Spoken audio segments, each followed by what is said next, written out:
الحمد لله رب العالمين، والصلاة والسلام على قائد الغر المحجلين نبينا محمد وعلى آلہ وصحبہ اجمعین۔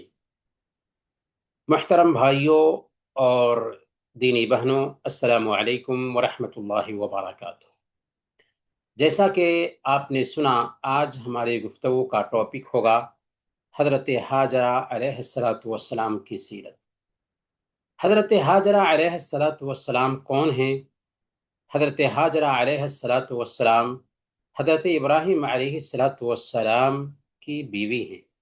حضرت اسماعیل علیہ السلام کی ماں ہیں، جنہوں نے سب سے پہلے مکہ کی دھرتی کو آباد کیا تھا، یہاں تک کہ وہی دھرتی آج تہذیب اور تمدن کا گہوارہ بن گئی۔ سب سے پہلے صفا اور مروہ کا چکر لگایا تھا، یہاں تک کہ وہی چکر حاجیوں اور عمرہ کرنے والوں کے لیے شعیرہ بن گیا، اور حج اور عمرہ کرنے والوں کے لیے اس کی سعی ضروری قرار دی گئی۔ انہی کے لیے سب سے پہلے زمزم کا پانی جاری ہوا تھا، جو پانی دنیا کے سارے پانیوں میں سب سے بہتر، سب سے افضل، سب سے عمدہ اور سب سے بابرکت ہے۔ وہ آل ابراہیم میں سے ایک ہیں جن کے لیے ہم ہر نماز میں درود شریف کے اندر دعا کرتے ہیں۔ یہ وہ ہستی ہیں جنہوں نے صرف ایک نبی کو جنم نہیں دیا، بلکہ اس نبی کی نسل سے ہی آخری نبی محمد صلی اللہ علیہ وسلم بھی پیدا ہوئے، جو انسانوں میں سب سے افضل ہیں۔ اس ہستی کی زندگی میں ایمان ہے، توکل ہے، صبر ہے، قربانی ہے، محنت ہے، اللہ کے فیصلے سے رضامندی ہے۔ بہت اہم اسباق ہیں، بہت اہم پیغامات ہیں، بہت اہم دروس ہیں، جو آج کی گفتگو میں ہم حضرت حاجرہ علیہ السلام کی سیرت سے جاننے والے ہیں۔ ان کی زندگی کے جو اسباق ہوں گے ان کو ہم جانیں گے، جو ہماری زندگی کے لیے بہت ضروری ہیں، اور ہم صرف آتھینٹک اسلامی سورسز پر ڈیپینڈ کرتے ہوئے اپنی بات آپ کے سامنے رکھیں گے۔ تو میرے بھائیوں اور دینی بہنوں، سب سے پہلے ہم وہ قصہ سنتے ہیں جس کی روشنی میں ہم جان سکیں گے کہ حضرت حاجرہ علیہ السلام ابراہیم علیہ السلام کے پاس کیسے آئے۔ حضرت ابراہیم علیہ السلام مختلف جگہوں کی ہجرت کرنے کے بعد مصر پہنچتے ہیں۔ وہاں پر ایک معجزاتی واقعہ پیش آتا ہے۔ اس واقعے کا ذکر صحیح بخاری میں بھی آیا ہے اور صحیح مسلم میں بھی آیا ہے۔ حضرت ابو ہریرہ رضی اللہ تعالیٰ عنہ فرماتے ہیں کہ اللہ کے نبی صلی اللہ علیہ وسلم نے فرمایا کہ حضرت ابراہیم علیہ السلام سارہ علیہ السلام جو آپ کی پہلی بیوی تھیں، ان کے ساتھ نمرود کے ملک کے ہجرت کی، یعنی مصر گئے۔ تو ایک ایسے نمرود کے ملک سے ہجرت کر کے جب مصر گئے تو ایک ایسے بادشاہ کے پاس گئے جو ظالم تھا۔ اس کے متعلق یہ بات کہی جاتی تھی کہ وہ خوبصورت عورتوں کو دیکھتا تو اس کو اپنی ہوس کا شکار بنایا کرتا تھا۔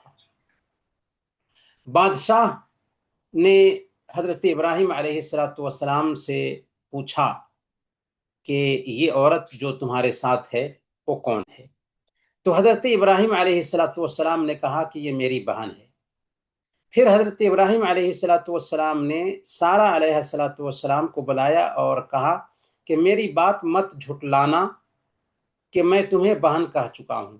اللہ کی قسم، آج اس دھرتی پر میرے اور تیرے علاوہ کوئی ایمان والے نہیں ہیں۔ چنانچہ حضرت سارہ علیہ السلام کو بادشاہ کے پاس بھیجا گیا۔ اس وقت وہ وضو کر کے نماز ادا کر رہی تھی۔ انہوں نے اللہ تعالیٰ کے حضور یہ دعا کیا، اللہم ان کنت آمنت بک وبرسولک واحسنت فرجی الا علی زوجی فلا تسلط علی الکافر، کہ اے اللہ، اگر میں تجھ پر ایمان رکھتی ہوں، تیرے نبی پر ایمان رکھتی ہوں، اگر میں نے اپنے شوہر کے علاوہ کسی اور سے اپنی شرمگاہ کی حفاظت اگر میں نے اپنے شوہر کے علاوہ اپنی شرمگاہ کی حفاظت کی ہے تو مجھ پر اس کافر کو مسلط نہ کرنا۔ اتنے میں کیا ہوا، کافر تھر تھرانے لگا، اس کے ہاتھ پاؤں دھس گئے۔ حضرت سارہ علیہ السلام نے اللہ تعالیٰ سے دعا کیا، اے اللہ، اگر یہ مر گیا تو لوگ کہیں گے کہ اسی نے مارا ہے۔ چنانچہ وہ فوراً چھوٹ گیا اور سارہ علیہ السلام کی طرف بڑھا۔ سارہ علیہ السلام پھر اللہ سے دعا کرتی ہیں کہ اللہ، اگر میں تجھ پر اور تیرے رسول پر ایمان رکھتی ہوں اور اپنے شوہر کے سوا ہر موقع پر میں نے اپنی عزت کی حفاظت کی ہے تو اس کافر کو مجھ پر مسلط نہ فرما۔ چنانچہ دوبارہ وہ تھرایا، کانپا اور اس کے پاؤں زمین میں دھس گئے۔ حضرت سارہ علیہ السلام نے پھر دعا کیا اللہ سے کہ اے اللہ، اگر یہ مر گیا تو لوگ کہیں گے کہ اسی نے اس کو مارا ہے۔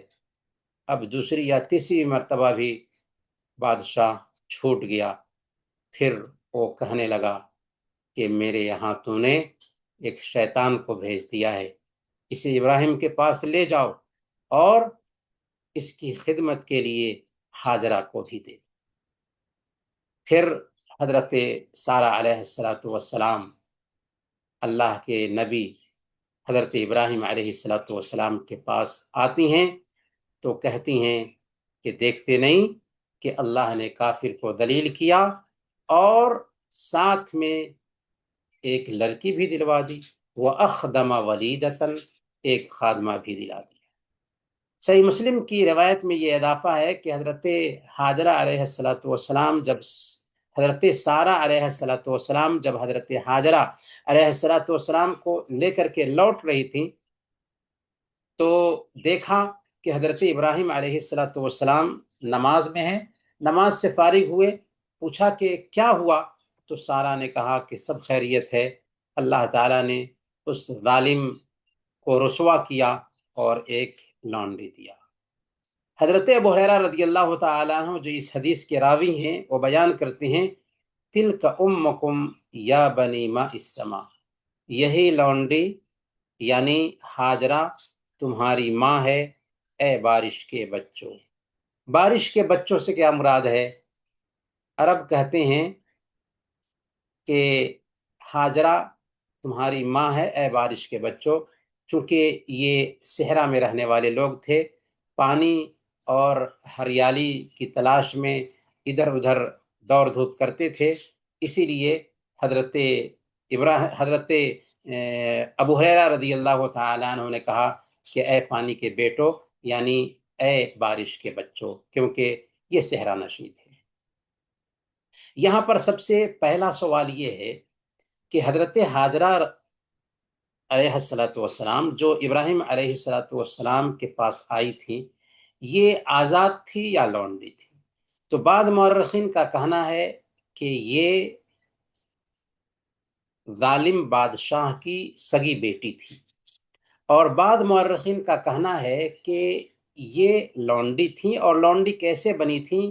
ان کا تعلق پچھلے شاہی گھرانے سے تھا، قبطی بادشاہ سے تھا، لیکن اس ظالم بادشاہ نے ان لوگوں پہ جب قبضہ پا لیا تو ان کو غلام بنا لیا اور ان کی عورتوں کو بھی غلام بنا لیا تھا، قیدی بنا لیا تھا، لونڈی بنا لیا تھا، تو انہی میں سے ہاجرہ بھی تھیں۔ تو بہرکیف چاہے ہاجرہ علیہ السلام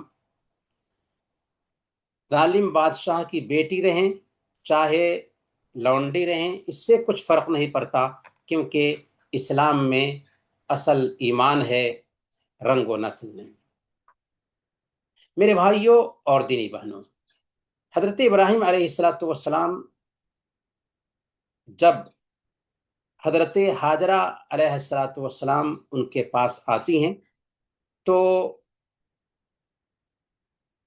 فلسطین کی طرف تینوں نکل جاتے ہیں کچھ دنوں مصر میں مصر میں رہنے کے بعد فلسطین کی طرف نکل گئے۔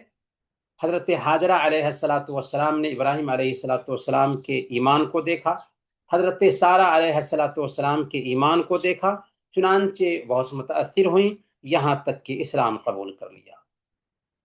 اب زندگی کا وہ دور شروع ہوتا ہے جس میں حضرت ابراہیم علیہ السلام اولاد کی نعمت سے محروم تھے۔ حضرت ہاجرہ علیہ السلام ان کے ساتھ رہ رہی تھیں، ایمان کی دولت سے مالا مال تھیں، بہت ہی نیک عورت تھیں۔ سارہ علیہ السلام مشورہ دیتے ہیں اللہ کے نبی ابراہیم علیہ السلام کو کہ آپ ہاجرہ سے شادی کر لیجئے۔ چنانچہ سارہ کے مشورے پر حضرت ابراہیم علیہ السلام ہاجرہ سے شادی کر لیتے ہیں، اس امید سے کہ ہو سکتا ہے کہ اللہ تعالی اس کے ذریعہ ہمیں ایک اولاد عطا فرمائے۔ اس کے بعد حضرت ابراہیم علیہ السلام اللہ تعالیٰ سے دعا بھی کرتے ہیں، رب حب لی من الصالحین، اے اللہ مجھے نیک اور صالح اولاد عطا فرما۔ سبحان اللہ، غور کرنے کی بات یہ ہے کہ انہوں نے دعا مانگی اولاد کے لیے تو نیک اولاد کی دعا مانگی۔ کیوں؟ اس لیے کہ اگر اولاد نیک نہ ہو تو زندگی کے لیے عذاب بن جاتی ہے، آزمائش بن جاتی ہے۔ اور کسی شاعر نے کہا ہے، دل سے جو بات نکلتی ہے اثر رکھتی ہے، پر نہیں طاقت پرواز مگر رکھتی ہے۔ حضرت ابراہیم علیہ السلام کی دعا قبول ہوتی ہے اور حضرت ہاجرہ علیہ السلام امید سے ٹھہر جاتی ہیں، یہاں تک کہ ایک وقت آتا ہے کہ اسماعیل جیسے ننھے بچے کی اس گھر میں پیدائش ہوتی ہے۔ یہ پیدائش ابراہیمی گھرانے کے لیے معجزے سے کم نہ تھی، سالوں کی دعاؤں اور صبر کا پھل تھا۔ گھر میں خوشی کا چراغ جل رہا تھا، لیکن ایمان والوں کی قدم قدم پر آزمائش ہوتی ہے۔ حضرت سارہ علیہ السلام جن کے مشورے پر ابراہیم علیہ السلام نے ہاجرہ علیہ السلام سے شادی کیا تھا، اب جب دیکھا کہ ہاجرہ بیٹے والی بن گئی ہے تو انسانی فطرت کے نام ہاجرہ علیہ السلام سے سارہ علیہ السلام کے اندر غیرت پیدا ہوئی کہ یہ بیٹے والی ہو گئی اور میں ابھی اس نعمت سے محروم ہوں۔ اور یہ فطری غیرت ہے جو عام طور پر سوکنوں کے تئیں ایک عورت کے اندر پیدا ہوتی ہے۔ یہ کوئی حسد، بغض یا دشمنی کے طور پر غیرت نہیں تھی، بلکہ یہ فطری غیرت تھی جو ایک عورت کی فطرت کا حصہ ہے۔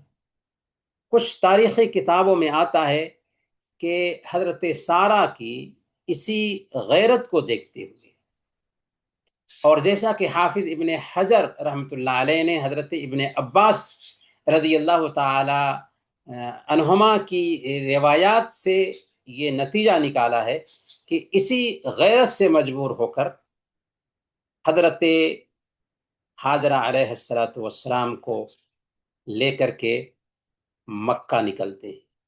لیکن میرے بھائیوں اور دینی بہنوں، یہ صرف ایک ظاہری سبب تھا، حقیقت یہ ہے کہ اس کے پیچھے اللہ رب العالمین کا حکم کام کر رہا ہے۔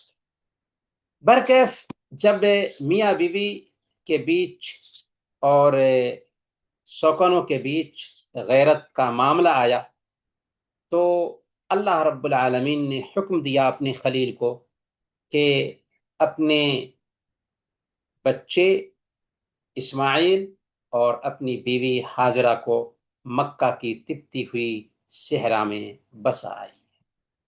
حضرت ابراہیم علیہ السلام جو اطاعت اور قربانی کا دوسرا نام ہے، اللہ کے حکم کے سامنے سر ٹیکتے ہیں، ذرہ برابر بھی جھجک محسوس نہیں کرتے، اپنے معصوم بچے کو اور اپنی بیوی کو ساتھ لیتے ہیں اور مکہ کی طرف نکل جاتے ہیں۔ یہاں سے ایک نئی قربانی کی شروعات ہوتی ہے۔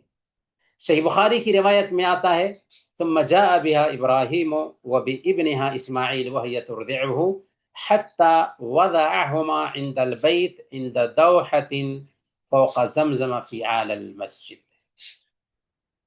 یعنی ابراہیم علیہ السلام حضرت ہاجرہ اور ان کے دودھ پیتے بیٹے اسماعیل کو لے کر آئے، یہاں تک کہ خانہ کعبہ کی جگہ پر ایک پتھر کے قریب بیٹھا دیا جو زمزم کے مقام کے اوپر مسجد کی بلند پر تھا۔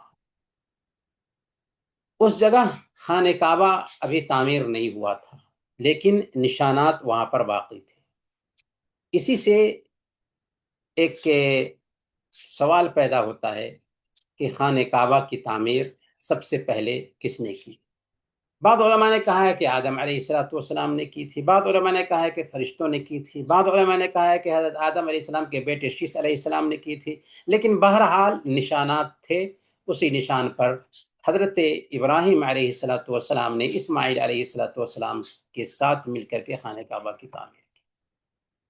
چنانچہ وہاں پر رکھا اور ابراہیم علیہ السلام ایک چمڑے کے تھیلے میں کچھ کھجوریں اور پانی کی ایک مشق ان کے ساتھ رکھا اور خاموشی سے وہاں سے لوٹنے لگے۔ اس وقت حضرت ہاجرہ علیہ السلام پیچھے پیچھے چلتی ہیں اور ان کو کچھ بھی پتہ نہیں ہے قصہ۔ دل میں بے چینی ہے، بیوی تھی، انسانی جذبات سے بھرپور ہے، بار بار پوچھتی ہیں اے ابراہیم ہمیں اس وادی میں چھوڑ کر کہاں جا رہے ہیں جہاں نہ کوئی انسان ہے نہ کوئی چیز ہے؟ لیکن ابراہیم علیہ السلام خاموش ہیں، کوئی جواب نہیں دے رہے ہیں۔ ہاجرہ کی پریشانی بڑھتی جا رہی ہے، یہاں تک کہ دل میں خیال آتا ہے کہ شاید اللہ کا حکم تو نہیں۔ پوچھتی ہیں اللہ امر کا بہذا، کیا اللہ نے آپ کو اس کا حکم دیا ہے؟ حضرت ابراہیم علیہ السلام نے کہا ہاں، یا اس بات میں سر ہلا، جیسا کہ بعض روایتوں سے پتہ چلتا ہے۔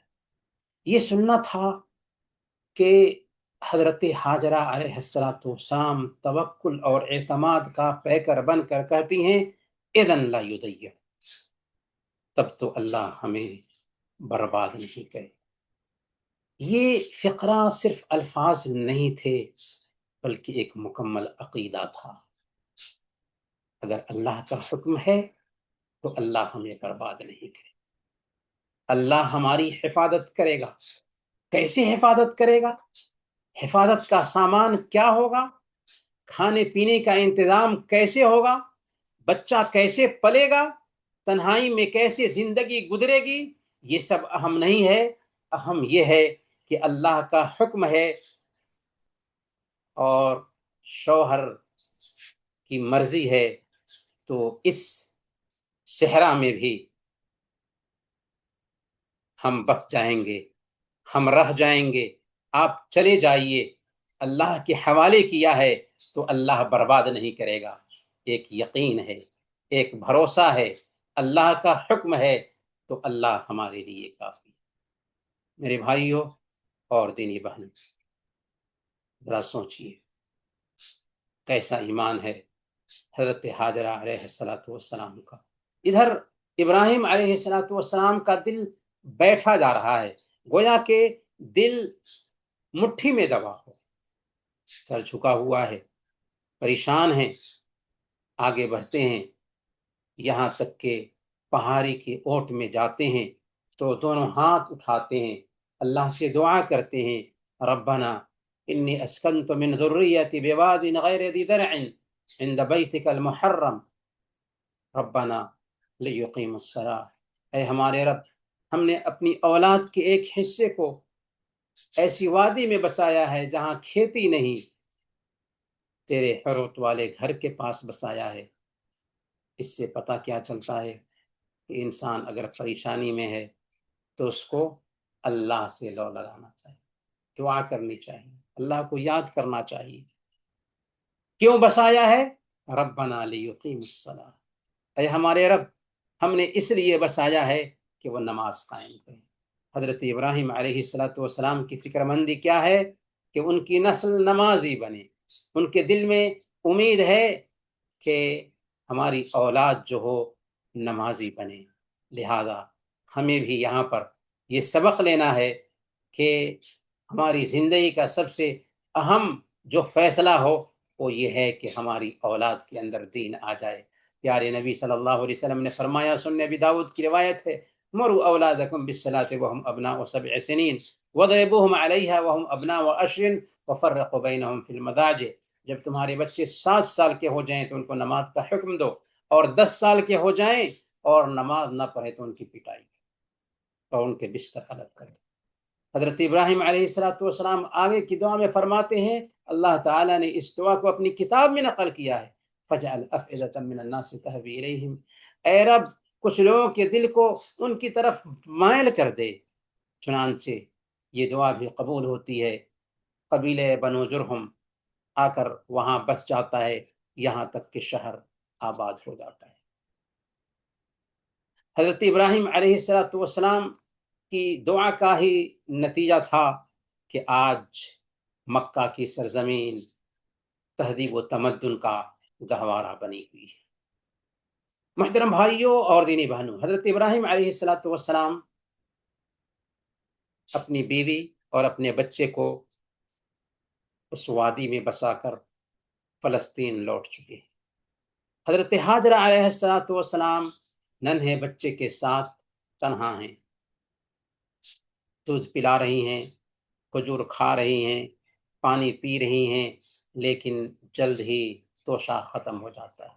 ماں کا دودھ خشک ہو چکا ہے، سوکھ چکا ہے، بچہ پیاس سے تڑپ رہا ہے، زمین پر لوٹ رہا ہے۔ ماں کا دل وہی دل جو ممتا سے بھرا ہوتا ہے، یہ منظر کیسے برداشت کرتا؟ ہاجرہ وہاں سے ہٹ جاتی ہیں۔ اپنے بیٹے کو دیکھا نہیں جا رہا ہے، جی ہاں، کیسے برداشت ہوتا کہ بچہ بھوک سے تڑپ رہا ہے اور ماں دیکھتی رہے؟ یہ تو ممتا تھی۔ پھر ایک امید صفا اور مروہ کی پہاڑیوں سے جھلکتی ہے۔ صفا اور مروہ دو پہاڑی تھی، پانی کی تلاش میں ادھر پہنچ جاتی ہیں، کبھی صفا جاتی ہیں تو کبھی مروہ جاتی ہیں، کبھی بچے کو دیکھنے کے لیے دوڑتی ہوئی آتی ہیں۔ اس طرح 7 چکر لگا لیتی ہیں صفا اور مروہ کا، اور ہوش نہیں رہتا۔ حضرت ابن عباس رضی اللہ تعالی عنہ نے بیان فرمایا کہ نبی اکرم صلی اللہ علیہ وسلم نے فرمایا، فَذَلِكَ سَعْيُ النَّاسِ بَيْنَهُمَا، لوگوں کے لیے دوڑنا اسی وجہ سے مشروع ہوا۔ یعنی حضرت ہاجرہ علیہ السلام نے اس بے شعوری کے عالم میں بچے کی طرف کو دیکھتے ہوئے جو دوڑ لگایا تھا، اسی دوڑ کو تازہ کرتے ہوئے حکم دیا گیا کہ صفا اور مروہ کی حج کرنے والے اور عمرہ کرنے والے سعی کیا کریں۔ صفا اور مروہ کی یہ دور کیا ہے؟ تلاش ہاجرہ کے نشان قدم کی برکت۔ 7ویں بار حضرت ہاجرہ علیہ السلام تھکی ہوئی، ٹوٹے بدن کے ساتھ جب مروہ پر چڑھتی ہیں تو انہیں ایک آواز سنائی۔ انہوں نے اپنے آپ سے کہا، خاموش۔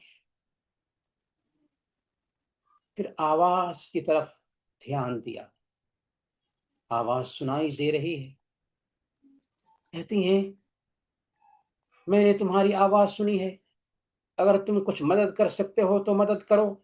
کیا دیکھتی ہیں کہ جہاں زمزم کا کنواں ہے وہیں ایک فرشتہ موجود ہے۔ فرشتے نے اپنی ایری سے زمین میں رگڑ دیا یا اپنے بازو سے زمین کو رگڑا، یہاں تک کہ وہاں سے پانی ابل آیا۔